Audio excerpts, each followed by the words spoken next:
குருவே சரணம்.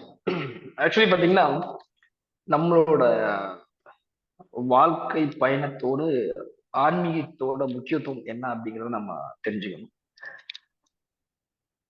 எல்லாருமே இந்த உலகத்துல பாத்தீங்கன்னா எல்லா ஜீவராசிகளுமே பாத்தீங்கன்னா பிறப்பெடுக்குது தான். எல்லா உயிரினங்களும் பிறப்பெடுக்குது. அதுல எந்த ஒரு மாற்றம் கிடையாது.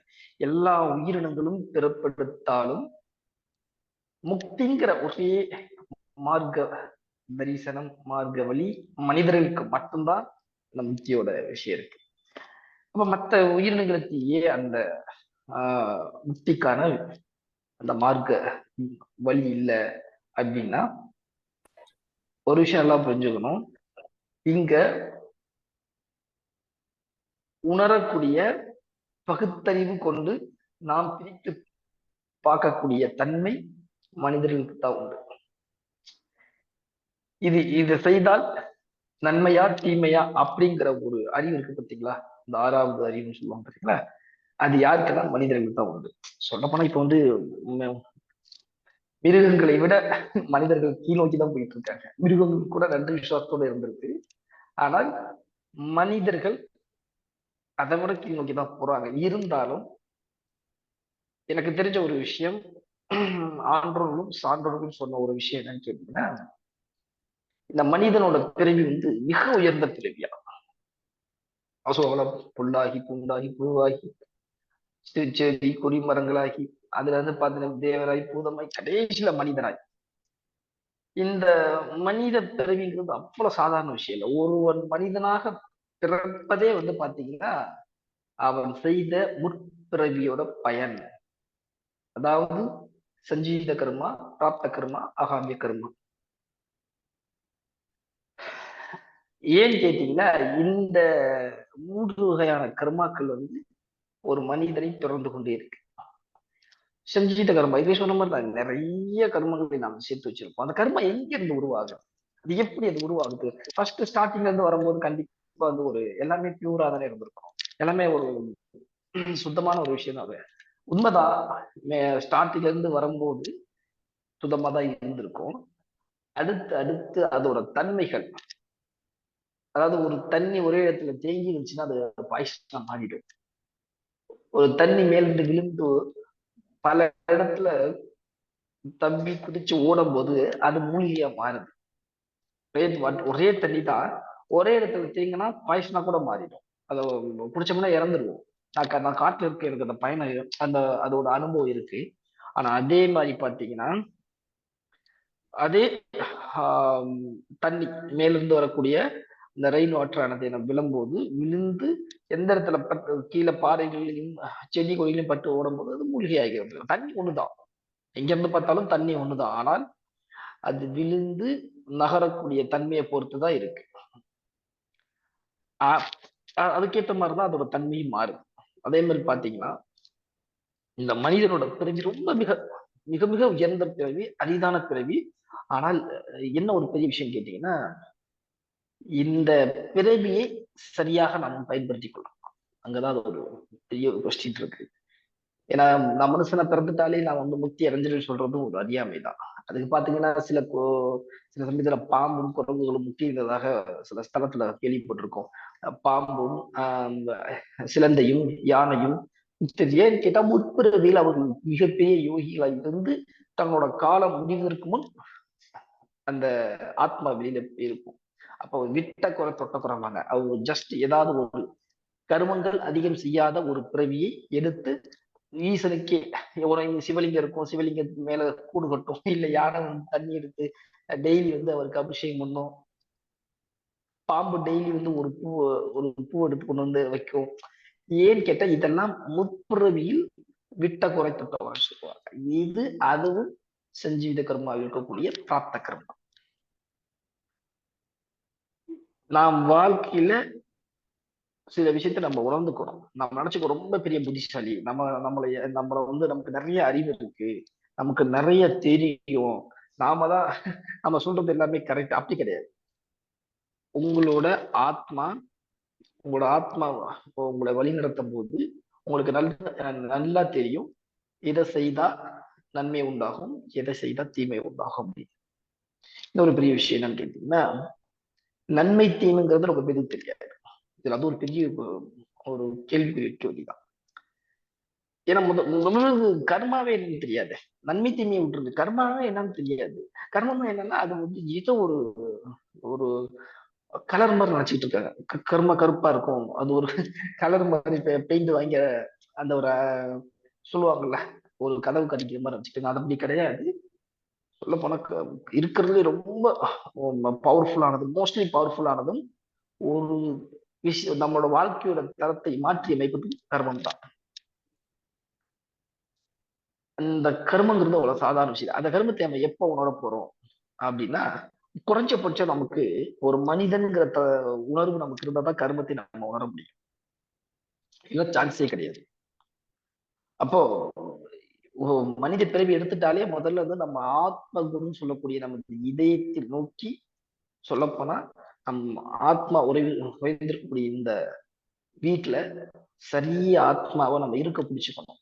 அந்த ஆத்மா எங்க டிராவல் பண்றது முதல்ல நம்ம தெரிஞ்சுக்கணும். எப்பொழுதுமே ஆத்மா அந்தராத்மா, ஆத்மா வேற அந்தராத்மா வேற. அந்த ஆத்மா அந்தராத்மாவை தொடர்பு கொள்ள வைக்கும். அந்த அந்தராத்மா என்ன சொல்லும், நான் பரம்பொருளின் ஒரு தத்துவம். நல்லா தெரிஞ்சுக்கணும், பரம்பொருளோட ஒரு சின்ன தத்துவம்.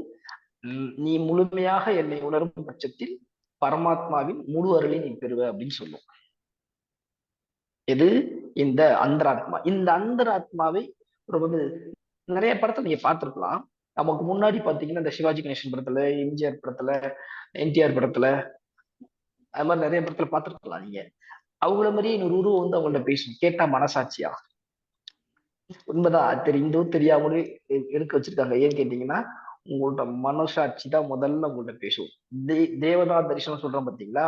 தேவதா தரிசனத்திலே ரொம்ப மிகப்பெரியது எதுன்னு கேட்டீங்கன்னா, உங்களை மாதிரியே ஒரு உருவம் வந்து பேசும் பாத்தீங்களா? அதுதான் தெய்வத்தோட தரிசனத்தை விட ஆத்ம தரிசனம் தான் மிகப்பெரியது. ஆத்மா உங்களை மாதிரியே ஒரு உருவம், அது ஆத்மாக்கு ஒரு உருவம் கிடையாது. பட் அந்த நீங்க பிரசண்டா என்ன இருக்கீங்களோ அதே உருவத்துல வெளியே நின்று இதை செய்ய இதை செய்யாத, இது உன்னோட புண்ணிய கர்மத்தை ஏற்படுத்தும், இது புண்ணியமற்ற கர்மத்தை ஏற்படுத்தும் அப்படிங்கிறது எப்போ ஒருத்தன் வழி நடந்ததோ அவன் அப்பயே தப்பிச்சுட்டான். இது ஒவ்வொருத்தருக்கும் வாய்க்கப்பெறக்கூடிய ஒரு விஷயம் தான், நல்லா தெரிஞ்சுங்க. இதுக்கு ஏதோ ஒரு படத்துல மட்டும் அப்படி இல்லை, உண்மையிலே நம்ம எல்லாத்துக்குமே யோகம் சரியாக தாரணையோட ஒரு வருட காலம் சரியா பண்ணாலே போதும், இந்த நான் சொல்லக்கூடிய நிலை வந்து சேர்ந்துரும். உண்மையான விஷயம் தான். இப்ப நம்ம நிறைய கர்மங்கள் விஷயத்திற்கு எப்படி இந்த கர்மத்துல இருந்து நம்ம வெளியில வர்றது? நாம என்ன பண்ணா வரும்? மூச்சு பயிற்சி பண்ணா வந்துடலாமா, இல்ல வாசி யோகம் பண்ணா வந்துடலாமா, பிராணாயாமம் பண்ணா வந்துடலாமா, இல்ல உபாசனை பண்ணா வந்துடலாமா? அப்படின்னா அதெல்லாம் எது பண்ணாலும் வர முடியாது. என்ன அப்படி ஒரு கேள்வி நினைக்கிறீங்களா? உண்மைதான். நீங்க எதை பண்ணாலும் சரி, நீங்க வாசி யோகம் பண்ணாலும் சரி, அடயோகம் பண்ணாலும் சரி, உபாசனம் பண்ணாலும் சரி, இல்ல யோகத்தை அஷ்டாங்க யோகம் நீ பண்ணாலும் சரி, ஹடயோகம் எதை நீங்க பண்ணாலும் சரி, கேசரி யோகம், அதாவது பாத்தீங்கன்னா யோகத்திலே வந்து கேசரியும் சிங்கம், சிங்கம் மாதிரி ஒரு யோகம் இருக்கு. நீ எந்த யோகத்தை பண்ணாலும் சரி கர்மத்தில இருந்து வெளியில வர முடியாது. அப்ப எப்படிதான் அதுக்கு ஒரு முற்றுப்புள்ளி வைக்கிறது, எப்பதான் அதுக்கு ஒரு புஷ்டா போச்சு நம்ம வெளியில அந்த அந்த கர்மத்தில இருந்து வெளியில வர்றது அப்படின்னு கேட்டா ஒரே வழிதான். குரு என்ன சொல்றாரோ அது அப்படியே அந்த தத்துவத்தை தன் உயிர் மாதிரி எவன் ஒருத்த எடுத்து செயல்படுத்துறோனோ அவனால மட்டும்தான் அந்த கர்ம சக்கரத்திலிருந்து வெளில வர முடியும். கர்மாங்கிறது ஒரு பெரிய மாய வலை. அந்த ஊழி பிறவி வரையும் அது விடாதுன்னு சொல்லுவாங்க. ஊழி கால வரையும் பிறவி இருக்கும் வரை ஊழி பிறவின்னு சொல்லுவாங்க. அந்த ஊழி வரை விடாது. நம்ம நினைச்சிட்டு இருப்போம் நெற்று நிறைய திருநீர் இல்ல திருமணத்துக்கு துளசி போடுறோம், இல்ல ருத்ராட்சம் போடுறோம், நான் டெய்லி பெருமாளை சேவிக்கிற நிறைய விஷயங்கள் நான் சிவாலயம் போறேன், எதுக்கும் பயந்துறாரு. உங்களோட முக்திக்கும் உங்க ஞானத்துக்கும் சேவிக்கிறதுக்கும் சம்பந்தமே கிடையாது. இந்த பெருமாள் கேட்டாரா என்ன வந்து சேவி சொல்லி? இல்ல பெருமாள் வந்து சொன்னாரா நம்மள வந்து நீ டெய்லி வந்து எனக்கு வந்து துளசி போட்டு இது மாதிரி அர்ச்சனை எல்லாம் பண்ணிருந்தா நல்லா நினைச்சுக்கிட்டு இருப்பீங்க. இப்படி பண்ணா நம்ம தப்பிச்சிடலாரு. உண்மையான யோகம் அது கிடையாது. ஆத்ம யோகம் உண்மையில என்ன சொல்லுதுன்னா, திருமூலரும் பதஞ்சலி அஷ்டாங்க யோகத்தை சொல்லிட்டாரு. திருமூலர் ரொம்ப விளக்கமா சொல்லிட்டாரு. ஆனா ஒரு விஷயம் அதே திருமூலர் சொல்லியிருக்காரு, சிவத்தை உணர்வதற்கு முதலில் சிவத்தை நேரா போய் சென்றடைய முடியாது. முதல்ல வந்து வாழை பரமேஸ்வரிய திரிபுர சுந்தரிய நீ ஆட்டோமேட்டிக் அவளை புடுறா, நேரா அவ கொண்டு போய் சிவத்துல விட்டுருவா. ஏன்னா அவளும் சிவம் ஒண்ணுதான்.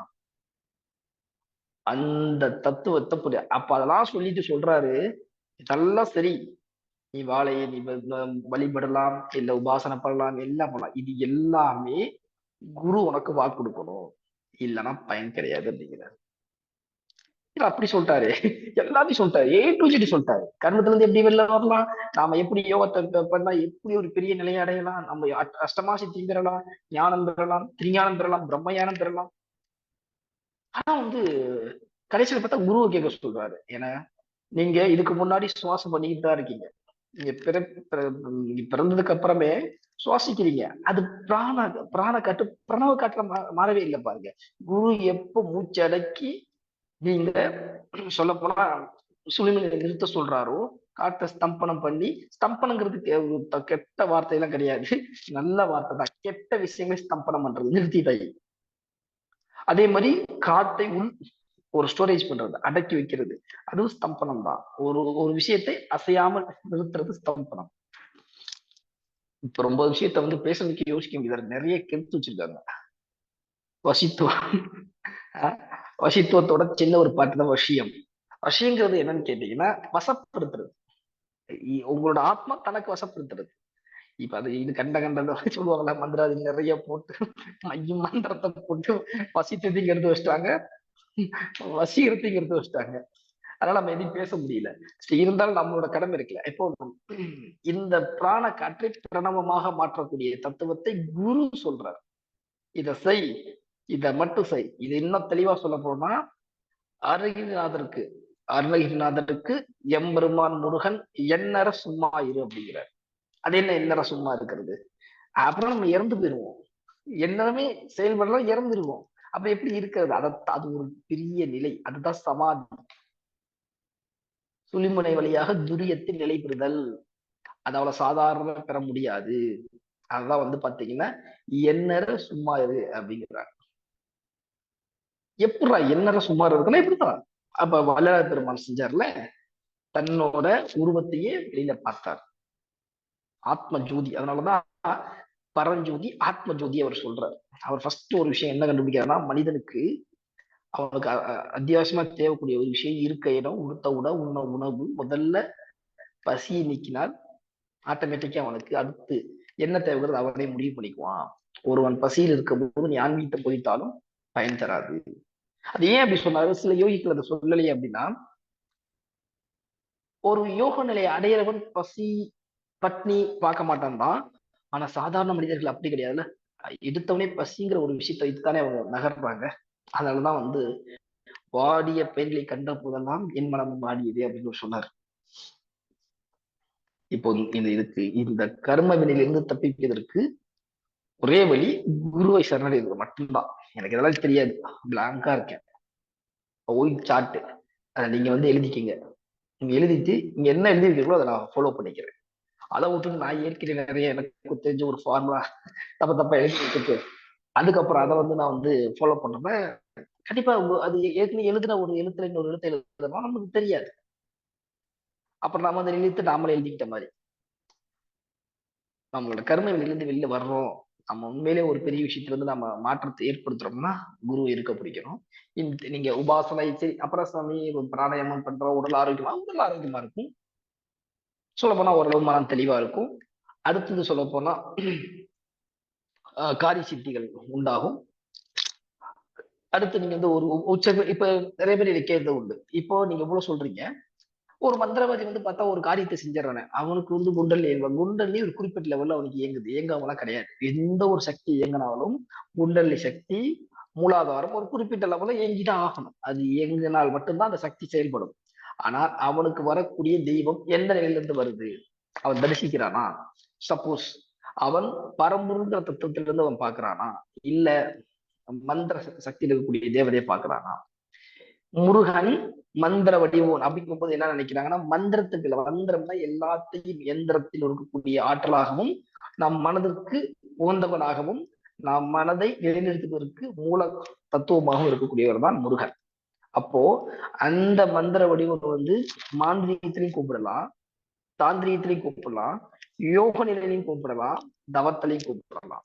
இப்போ உங்களுக்கு புரியுற மாதிரி 2 விஷயம் சொல்றேன், சரிங்களா?